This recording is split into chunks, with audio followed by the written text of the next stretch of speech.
हरे कृष्णा। दक्ष आगे कहते हैं, जिनकी संख्या, प्रमाण और रूप की सीमा नहीं है, जिनके गुणों की गिनती नहीं हो सकती है, उन रुद्र को मैं नमस्कार करता हूँ। आप संपूर्ण भूतों के जन्मदाता, सबके पालक, संहारक हैं। आप ही समस्त प्राणियों के अंतरात्मा हैं। इसीलिए मैंने आपको पृथक निमंत्रण नहीं दिया। नाना प्रकार की दक्षिणाओं वाले यज्ञों द्वारा आपका ही यजन किया जाता है। आप ही सबके कर्ता हैं, इसीलिए मैंने आपको अलग से निमंत्रण नहीं दिया। अथवा देव, आपकी सूक्ष्म माया से तो मैं मोह में पड़ गया था, इस कारण भी मैंने आपको निमंत्रण नहीं दिया। भगवान भव, आपका भला हो। मैं भक्ति भाव के साथ आपकी शरण में आया हूँ, इसलिए मुझ पर प्रसन्न होइए। मेरा हृदय, मेरी बुद्धि और मेरा मन सब आप में समर्पित है। इस प्रकार महादेव जी की स्तुति करके प्रजापति दक्ष चुप हो गए।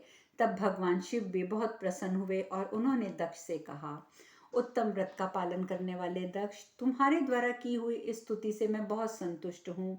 यहाँ अधिक क्या कहूँ, तुम मेरे निकट निवास करोगे।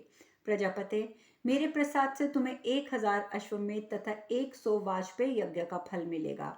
तदंतर वाक्य विशारद लोग भगवान शिव ने प्रजापति को सांत्वना देने वाला युक्ति युक्त और उत्तम वचन कहा। वे बोले, दक्ष, इस यज्ञ में जो विघ्न डाला गया है, इसके लिए तुम खेद ना करना। मैंने पहले कल्प में ही तुम्हारे यज्ञ का विध्वंस कर दिया। ये घटना भी पूर्व कल्प के अनुसार ही हुई है। सुव्रत, मैं पुनः तुम्हें वरदान देता हूँ, तुम इसे स्वीकार करो और प्रसन्न वदन और एकाग्रचित होकर मेरी बात सुनो। पूर्व काल में षडंग वेद, सांख्य योग और तर्क से निश्चित करके देवताओं और दानवों ने जिस विशाल एवं दुष्कर तप का अनुष्ठान किया था, उससे भी उत्तम व्रत का मैं तुम्हें बता रहा हूँ। दक्ष, मैंने पूर्व काल में एक शुभ कारक पाशुपात नामक व्रत को प्रकट किया था, जो अपूर्व है। साधन और सिद्धि सभी अवस्थाओं में सब प्रकार से कल्याणकारी, सर्वोतमुखी तथा मोक्ष का साधक होने के कारण अविनाशी है। वर्षों तक पुण्य कर्म करने और यम नियम नामक 10 साधनों को अभ्यास में लाने से उसकी उपलब्धि होती है। वह गूढ़ है। मूर्ख मनुष्य उसकी निंदा करते हैं। वह समस्त वर्ण धर्म और आश्रम धर्म के अनुकूल, सम और किसी किसी अंश के विपरीत भी है। जिन्हें सिद्धांत का ज्ञान है, उन्होंने इसे अपनाने का पूर्ण निश्चय किया है। यह व्रत सभी आश्रमों से बढ़कर है। इसके अनुष्ठान से उत्तम और प्रचुर फल की प्राप्ति होती है। महाभाग, उस पाशुपात व्रत के अनुष्ठान का फल तुम्हें प्राप्त हो। अब तुम अपनी मानसिक चिंता का परित्याग कर दो। दक्ष से ऐसा कहकर पत्नी और पार्षदों सहित अमित पराक्रमी महादेव वहीं अंतर्ध्यान हो गए। जो मनुष्य दक्ष द्वारा कहे हुए स्तोत्र का कीर्तन अथवा श्रवण करेगा, कोई उसको अमंगल प्राप्त नहीं होगा, वह दीर्घ आयु प्राप्त करेगा। जैसे भगवान शिव सब देवताओं में श्रेष्ठ हैं, उसी प्रकार ये वेद तुल्य स्त्रोत भी सभी स्तुतियों में श्रेष्ठ है। यश, राज्य, सुख, ऐश्वर्य, काम, अर्थ, धन और विद्या की इच्छा रखने वाले पुरुषों को भक्ति भाव का आश्रय लेकर यत्न पूर्वक इस स्त्रोत का श्रवण करना चाहिए। रोगी, दुखी, दीन, चोर के हाथ में पड़ा हुआ, भयभीत और राज्य कार्य का अपराधी मनुष्य भी इस स्त्रोत का पाठ करने से महान भय से छुटकारा पा जाता है। इतना ही नहीं, वह इसी शरीर से भगवान शिव के गणों की समानता पा लेता है और तेज और यश से संपन्न होकर निर्मल हो जाता है। जिसके यहाँ स्तोत्र का पाठ होता है, उसके घर में राक्षस, पिशाच, भूत और विनायक कभी कोई विघ्न नहीं डालते। जो नारी भगवान शंकर में भक्ति भाव रखकर ब्रह्मचर्य का पालन करती हुई स्तोत्र को सुनती है, वह पितृकुल और पति कुल में देवता के समान आदरणीय होती है। जो एकाग्रचित होकर इस संपूर्ण स्त्रोत को सुनता अथवा पढ़ता है, उसके सारे कार्य सिद्ध होते रहते हैं। वह मन से जिस वस्तु के लिए चिंतन करता है अथवा वाणी से जिस मनोरथ की याचना करता है, उसका वह सारा अभिष्ट इसी स्त्रोत के बार बार पाठ करने से सिद्ध हो जाता है। मनुष्य को चाहिए कि वे इंद्रियों को संयम में रखकर शौच, संतोष आदि नियमों का पालन करते हुए महादेव जी, कार्तिकेय जी, पार्वती जी, नंदीश्वर को विधिपूर्वक पूजोपहार समर्पित करे। फिर एकाग्रचित होकर क्रमशः इन सहस्त्र पाठ नामों का पाठ करे। ऐसा करने से मनुष्य शीघ्र ही मनोवांछित पदार्थ, भोगों और कामनाओं को प्राप्त कर लेता है तथा मनुष्य मृत्यु के पश्चात स्वर्ग में जाता है। उसे पशु पक्षी आदि की योनि में जन्म नहीं लेना पड़ता। इस प्रकार सर्व समर्थ पराशर नंदन भगवान व्यास जी ने इस स्त्रोत का महात्म्य बताया है। इस प्रकार शांति पर्व के अंतर्गत मोक्षधाम पर्व में दक्ष द्वारा कथित शिव सहस्त्र नाम विषयक 284वां अध्याय आज पूर्ण हुआ। अध्यात्म का ज्ञान और उसके फल का वर्णन। यहाँ पर युधिष्ठिर जी ये प्रश्न करते हैं, पितामह, शास्त्र में पुरुष के लिए जो ये अध्यात्म तत्व बताया गया है वह अध्यात्म क्या है और उसकी उत्पत्ति कहाँ से हुई? भीष्म जी कहते हैं, तात, तुम मुझसे जिस अध्यात्म तत्व को पूछ रहे हो वह बुद्धि के द्वारा सभी विषयों का उत्तम ज्ञान प्रदान करने वाला है। पृथ्वी, वायु, आकाश, जल और तेज, ये 5 महाभूत समस्त प्राणियों की उत्पत्ति और प्रलय के स्थान हैं। भरतश्रेष्ठ, प्राणियों का शरीर उन्हीं 5 महाभूतों का कार्य समूह है। वे कार्य रूप से परिणत भूतगण सदा लीन होते और प्रकट होते रहते हैं। जैसे कछुआ यहाँ अपने अंगों को फैलाकर फिर समेट लेता है, उसी प्रकार समस्त प्राणियों के शरीर आकाश आदि 5 महाभूतों से उत्पन्न होते और उसी में लीन होते हैं। शरीर में जो शब्द होता है वह आकाश का गुण है, वह स्थूल शरीर पृथ्वी का गुण है, प्राण वायु का, रस जल का और तेज रूप का गुण बताया जाता है। इस प्रकार ये समस्त स्थावर जंगम शरीर पंचभूतमय ही है। प्रलय काल में जब परमात्मा में ये लीन होता है और सृष्टि के आरंभ में पुनः उन्हीं से ये प्रकट भी होता है। शब्द, श्रोणेन्द्रिय और संपूर्ण छिद्र ये 3 आकाश के कार्य हैं। रस, स्नेह और जिह्वा ये तीनों जल के गुण और कार्य कहे गए हैं। रूप, नेत्र, परिपाक, इन 3 गुणों के रूप में तेज की स्थिति बताई गई है और गंध, घ्राण और शरीर ये तीनों भूमि के गुण माने गए हैं। प्राण, स्पर्श, चेष्टा ये तीनों वायु के गुण बताए गए हैं। राजन, इस प्रकार मैंने समस्त 5 भौतिक गुणों की व्याख्या कर दी है। मानव शरीर में 5 ज्ञान इंद्रियां और 6ठा मन बताया गया है। बुद्धि को 7वीं और क्षेत्रज्ञ को 8वां बताया गया है। 5 इंद्रियों और जीवात्मा, इन सबको कार्य विभाग के अनुसार अलग अलग समझना चाहिए। सत्व गुण, रजोगुण, तमोगुण और उनके सात्विक, राजस और तामस भाव जीवात्मा के ही आश्रित हैं। नेत्र आदि इंद्रियां दर्शन करने के कार्य के लिए हैं। बुद्धि जिसके द्वारा देखती है वह इंद्रिय का नाम दृष्टि है या नेत्र है। अब वही अपने वृत्ति विशेष के द्वारा जब सुनने लगती है तो श्रोत्र कहलाती है। गंध को ग्रहण करते समय घ्राण बन जाती है। रसास्वादन करते समय उसको रसना कहलाती है और स्पर्शों का अनुभव करते समय स्पर्शनेन्द्रिय कहलाती है। इस प्रकार बुद्धि बार बार विकृत होती है। जब वह कुछ प्रार्थना करती है तब वह मन बन जाती है। कभी सुख से संयोग होता है, न दुख से आलस्य होता है। इस प्रकार भावनात्मक बुद्धि इन तीनों भावों का भी अनुसरण करती है। जब रजोगुण की प्रवृत्ति होती है तब बुद्धि राजसिक भाव का अनुसरण करती है। यदि पुरुष किसी कार्य में अधिक हर्ष, प्रीति, आनंद, सुख और चित्त में शांति उपलब्ध हो तो ये सात्विक गुण है। जब शरीर और मन किसी कारण या अकारण दाह, शोक, संताप, भोग लिप्सा और असहनशीलता का भाव दिखाई दे तो उन्हें रजोगुण का चिन्ह समझ लेना चाहिए। यदि किसी प्रकार अविद्या, राग, मोह, प्रमाद, स्तब्धता, भय, दरिद्रता, दीनता, मूर्छा, स्वप्न, निद्रा, आलस्य आदि दोष आ घेरते हैं तो उन्हें तमोगुण को विधिवत रूप से जानना चाहिए। ऐसी स्थिति में शरीर और मन के भीतर कोई भी प्रसन्नता का भाव हो तो वह सात्विक भाव है, ऐसा विचार करना चाहिए। बुद्धि और क्षेत्रज्ञ अर्थात आत्मा, ये दोनों ही सूक्ष्म तत्व हैं। ये दोनों बुद्धि और क्षेत्रज्ञ स्वभावतः एक दूसरे से भिन्न हैं, परंतु परस्पर मिले हुए प्रतीत होते हैं। बुद्धि जब सात्विक गुणों की सृष्टि करती है उस समय जीवात्मा उसका आश्रय नहीं होता। अन्य गुणों की रचना बुद्धि ही करती है। अन्य गुणों को जीव कभी नहीं जानता। जैसे मकड़ी जाला बुनती है उसी प्रकार बुद्धि गुणों की सृष्टि करती है, स्वाभाविक सिद्ध है। अतएव गुणों को जाल के समान और बुद्धि को मकड़ी के समान जानना चाहिए। इस प्रकार बुद्धि की चिंता स्वरूप इस सुदृढ़ हृदय ग्रंथि को शोक त्याग कर, शोक और संशय से रहित होकर सुख पूर्वक रहना चाहिए। जल की गहराई को ना जानने वाला मनुष्य जैसी नदी के तल प्रदेश में जाकर दुख अनुभव करता है, उसी प्रकार बुद्धि योग से अनभिज्ञ मनुष्य इस मोह रूपी विशाल संसार में पड़कर क्लेश भोगता है। अज्ञान अवस्था में मनुष्य जो अनेक दोषों से युक्त कर्म करता है और वह पहले के जो कर्म कर चुका है उसके लिए शोक करता है, इसके सिवा अज्ञान अवस्था में वह दूसरे के लिए किए हुए अप्रिय कर्म को दोष रूप में देखता है और रोग राग आदि दोष के कारण स्वयं को दूषित कर्म करता है, वह दोनों ही प्रकार का कार्य वह ज्ञान होने के बाद नहीं करता है। इस प्रकार शांति पर्व के अंतर्गत मोक्ष धर्म पर्व में पंच भौतिक तत्वों का वर्णन का 285वां अध्याय पूर्ण होता है। यह सब सुनने के पश्चात युधिष्ठिर महाराज पूछते हैं, पितामह, संसार के सभी प्राणी सदा शोक, दुख और मृत्यु से डरते हैं, अतः आप हमें ऐसा उपदेश दें जिससे हम लोगों को इन दोनों का भय ना रहे।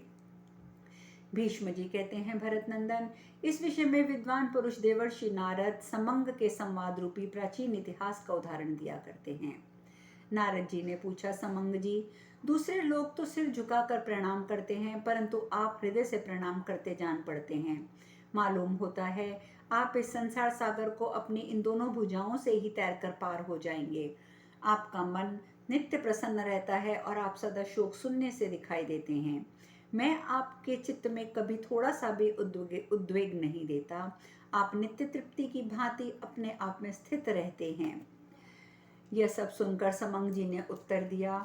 वे बोले, दूसरों को मान देने वाले देवर्षि, मैं भूत वर्तमान भविष्य इन सब का स्वरूप और तत्व जानता हूँ, इसलिए मेरे मन में विषाद नहीं होता। मुझे कर्मों के आरंभ का, उनके फलदायक काल का भी ज्ञान है और लोक में जो भांति भांति के कर्म फल प्राप्त होते हैं उसको भी मैं जानता हूँ, इसलिए मेरे मन में कभी खेद नहीं होता। नारद जी, देखिए, जैसे जगत में गंभीर, अप्रतिष्ठित, प्रगतिशील, अंधे और जड़ मनुष्य भी जीवित रहते हैं, उसी प्रकार हम भी जी रहे हैं। निरोग शरीर वाले देवता, बलवान और निर्बल, सभी अपने अपने प्रारब्ध के विधान के अनुसार जीवन धारण करते हैं। अतः हमें भी प्रारब्ध पर ही अविलंबित होकर किसी कार्य का आरंभ नहीं करना चाहिए। इसीलिए हमारे प्रति भी आप आदर बुद्धि रखें, अकर्मण्य समझकर हमारा निरादर ना करें। जिनके पास हजारों रुपए हैं वे भी जीते हैं, जिनके पास सैकड़ों रुपयों का संग्रह है वे भी जीवन धारण करते हैं। दूसरे लोग साग से ही जीवन निर्वाह करते हैं, उसी तरह हमें भी आप जीवित ही समझिए। नारद जी, जब अज्ञान दूर होने के कारण हम शोक ही नहीं करते और धर्म और लौकिक कर्म से हमारा क्या प्रयोजन? सारे सुख और दुख के काल के अधीन होने के कारण क्षण भंगुर हैं, अतः ज्ञानी पुरुष को पराभूत नहीं कर सकते। ज्ञानी पुरुष जिनके लिए कहा करते हैं, उस प्रज्ञा की जड़ है इंद्रियों की निर्मलता। जिसकी इंद्रियां मोह और शोक में मग्न है, उस मोहाच्छन्न इंद्रियों वाले पुरुष को कभी प्रज्ञा का ज्ञान नहीं मिल सकता। मूढ़ मनुष्य को गर्व होता है, उसका ये गर्व मोह रूप ही है। मूढ़ के लिए ना तो ये लोक सुख देता है, ना ही परलोक। किसी को भी ना तो सदा दुख ही उठाने पड़ते हैं, ना नित्य निरंतर सुख का ही लाभ होता है। संसार के स्वरूप को परिवर्तित होता देखकर मेरे जैसा मनुष्य कभी संताप नहीं करता है। अभिष्ट लोग और सुख का भी अनुसरण नहीं करता, दुख हो जाए तो उसके लिए भी चिंता नहीं करता। बंधु बांधव, धन, उत्तम कुल, शास्त्र ध्यान, मंत्र और पराक्रम, ये सब के सब मिलकर भी किसी को दुख से छुटकारा नहीं दिला सकते। परलोक में मनुष्य उत्तम स्वभाव के कारण शांति पाते हैं। जिसका चित्त योग युक्त नहीं है, उसे समत्व बुद्धि नहीं प्राप्त होती है। प्रिय वस्तु हर्षजनक होती है, हर्ष अभिमान को बढ़ाता है और अभिमान नरक में डुबोने वाला है। इसलिए मैं इन तीनों का त्याग करता हूँ। शोक, भय और अभिमान ये प्राणियों को सुख दुख के में डालकर मोहित करते हैं। इसीलिए जब तक ये शरीर चेष्टा कर रहा है, तब तक मैं इन सबको साक्षी भाव से देखता हूँ। ब्राह्मण, मैंने महान और अक्षय तप करके यही ज्ञान पाया है, अतः नारद जी, शोक की परिस्थिति उत्पन्न होकर भी मुझे व्याकुल नहीं कर सकती। इस प्रकार श्री महाभारत शांति पर्व के अंतर्गत मोक्ष धर्म पर्व में समंग और नारद जी का संवाद विषयक 686वां अध्याय पूर्ण हुआ। युधिष्ठिर महाराजा के पूछते हैं, पितामह, जो शास्त्रों के तत्व को नहीं जानता उसका मन सदा संशय में पड़ा रहता है। जिसने परमार्थ के लिए कोई निश्चित ध्येय नहीं बनाया है, उस पुरुष का कल्याण कैसे हो सकता है, मुझे ये बताइए। भीष्म जी ने कहा, युधिष्ठिर, सदा गुरुजनों की पूजा, वृद्ध पुरुषों की सेवा और शास्त्रों का श्रवण, ये तीन कल्याण के अमोघ साधन बताए गए हैं। इस विषय में भी जानकर लोग देवर्षि नारद और महर्षि गालव के संवाद रूप के प्राचीन इतिहास का उदाहरण देते हैं। एक समय की बात है, कल्याण की इच्छा रखने वाले गालव मुनि ने अपने आश्रम पर पधारे हुए तेजस्वी ब्राह्मण मोह और क्लांति से रहित, ज्ञानानंद से परिपूर्ण और मन को वश में रखने वाले देवर्षि नारद जी से पूछा, मुने, संसार में कोई भी पुरुष जिन गुणों को द्वारा सम्मानित होता है, उन समस्त गुणों का मैं आप में कभी अभाव नहीं देखता हूँ। लोक तत्व के ज्ञान से शून्य और चिरकाल के से अज्ञान में पड़े हुए हम जैसे सैकड़ों लोगों के संशय का निवारण सर्वगुण संपन्न आप जैसे महात्मा ज्ञानी कर सकते हैं। मुने, शास्त्रों में भी बहुत से कर्तव्य कर्म बताए गए हैं। उनमें से अमुक कर्म करने से ज्ञान मार्ग में प्रवृत्ति होती है, इसका विशेष रूप से निश्चय नहीं हो पाता है। अतः हमारे लिए जो कर्तव्य हैं और जिनका निर्धारण हम नहीं कर पाते हैं, आप उसे बताने की कृपा करें। जिनके मन में भगवान सभी आश्रमों के पृथक पृथक आचरण दर्शन कराते हैं, ये श्रेष्ठ है, ये श्रेष्ठ है, ऐसा उपदेश देते हैं, सभी मनुष्यों की बुद्धि में ये बात जमा देते हैं। इस कारण से मुझे श्रेय का स्वरूप संशय छन्न जान पड़ता है। आप मुझे इसका उपदेश दें। यह सुनकर नारद मुनि ने कहा, तात, आश्रम 4 हैं और शास्त्रों में उनकी पृथक पृथक व्यवस्था की गई है। तुम ज्ञान का आश्रय लेकर उन सबको सार जान सकते हो। विप्रवर, उन आश्रमों में जो नाना प्रकार के गुण संपन्न धर्म बताए गए हैं, उनकी पृथक पृथक स्थिति है। इस बात को तुम भी देखो। जो साधारण मनुष्य हैं, वे उन आश्रमों में के वास्तविक अभिप्राय को भली भांति संशय रहित नहीं जान पाते, किंतु उससे भिन्न जो तत्वज्ञ हैं, वे इन आश्रमों को, परम तत्व को ठीक ठीक समझते हैं। देवता पितर अतिथियों को उनका भाग देना और भरण पोषण कराने योग्य व्यक्तियों का त्याग ना करना, ये कल्याण का निश्चित साधन है। संपूर्ण प्राणियों के प्रति कोमलता का बर्ताव करना, व्यवहार में सरल होना, मीठे वचन बोलना, ये भी कल्याण का मार्ग है। पाप कर्म से दूर रहना, निरंतर पुण्य कर्म में लगे रहना, सत्पुरुषों के साथ सदाचार का ठीक ठीक पालन करना, ये भी कल्याण का ही कार्य है। जो अच्छी तरह कल्याण करने वाला साधन है, वह सर्वथा संशय रहित है। दूसरों के दुष्टों को दंड देना और धर्म अर्थ काम का संग्रह करना, ये मनीषी मुनिषी पुरुष श्रेष्ठ कहते हैं। सत्य बोलना भी श्रेष्ठकर है, परंतु सत्य को यथार्थ रूप से जानना कठिन है। मैं तो उसी को सत्य कहता हूँ जिससे प्राणियों का हित होता है। अहंकार का त्याग, प्रमाद को रोकना, संतोष और एकांतवास का वास, ये भी सुनिश्चित श्रेय हैं। धर्माचरण पूर्वक वेद और वेदांगों का अध्ययन करना भी कल्याण का साधन है। जिसे कल्याण प्राप्ति की इच्छा हो, उस मनुष्य को किसी तरह भी शब्द, स्पर्श, रूप, रस, गंध, इन विषयों का अधिक सेवन नहीं करना चाहिए। कल्याण चाहने वाला पुरुष रात में घूमना, दिन में सोना, आलस्य, चुगली, मादक वस्तुओं का सेवन, आहार विहार आदि अधिक मात्रा में सेवन और सर्वथा त्याग, ये सभी बातों का त्याग कर दे। दूसरों की निंदा करके अपनी श्रेष्ठता सिद्ध करने का प्रयत्न ना करे। साधारण मनुष्यों की अपेक्षा जो अपनी उत्कृष्टता को, अपने गुणों को ही सिद्ध करे, गुणहीन मनुष्य ही अधिकतर अपनी प्रशंसा करते हैं। यदि उनको उत्तर दिया जाए और फिर वे घमंड में भरकर अपने आप को महापुरुषों से भी अधिक गुणवान मानने लगे, ये भी गलत है। परंतु जो दूसरे की किसी की निंदा अथवा अपने प्रशंसा नहीं करता, ऐसा उत्तम गुण संपन्न विद्वान पुरुष ही यश का भागी होता है। फूलों की पवित्र और मनोरथ सुगंध बिना कुछ बोले ही महक उठती है। निर्मूल सूर्य अपनी प्रशंसा किए बिना भी आकाश में प्रकाशित होता है। इसी प्रकार संसार में बहुत से ऐसे बुद्धि से रहित वस्तुएं हैं जो अपनी प्रशंसा नहीं करती हैं, किंतु अपने यश से जगमगाती रहती हैं। बुरी बात जोर जोर से कही गई हो तो भी वह शून्य में विलीन हो जाती है।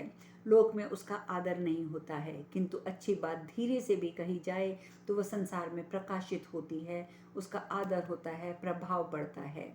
घमंडी मूर्खों की कई हुई असार बातें उनके दूषित अंतःकरण का ही प्रदर्शन करती हैं।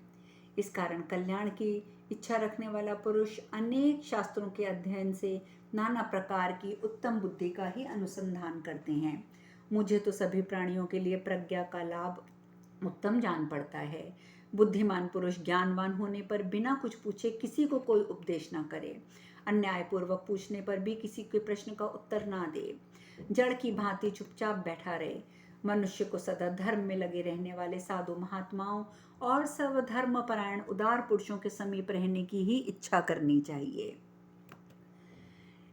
जो जैसे जल, अग्नि, चंद्रमा की किरणों से संसर्ग में आने पर मनुष्य क्रमशः शीत, उष्ण, सुखदायी स्पर्श का अनुभव करता है, उसी प्रकार पुण्यात्मा और पापियों के संग से पुण्य और पाप दोनों का ही स्पर्श अनुभव हो जाता है। अब शेष कथा कल। हरे कृष्णा।